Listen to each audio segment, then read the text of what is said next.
Et, et à force de mettre tes émotions en dessous d'un tapis, en dessous d'un tapis, en dessous d'un tapis, de ne pas les accepter, d'en faire une faiblesse, de te dire que ça va me nuire, que, eh ben, en fait, ton corps, hein, il emmagasine, il enregistre.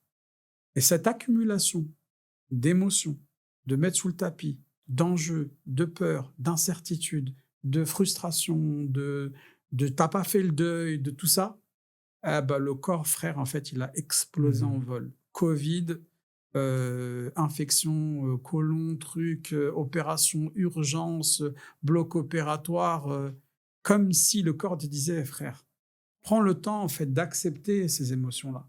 Prends le temps, en fait, de dire que t'es pas invincible.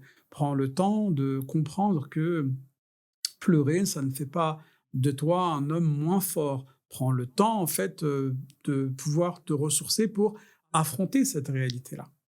Et je crois que l'entrepreneuriat, c'est comme une cocotte minute. C'est quand il y a des failles ou des blessures non guéries, bah, va tellement mettre une pression forte que parfois, si tu ne décides pas toi de les affronter, bah, ton corps, lui, il va, mettre son disjoncteur. C'est des cancers, c'est parfois des maladies, que tu vas somatiser parce que finalement, en fait, tellement embarqué dans une frénésie de l'action pour éviter de réfléchir, de te mettre face à tes peurs, face à tes émotions et que tu vas faire une surstimulation de l'action, comme quelqu'un qui va être camé à Mmh. l'adrénaline pour effacer la douleur qui sous-tend cette réalité-là.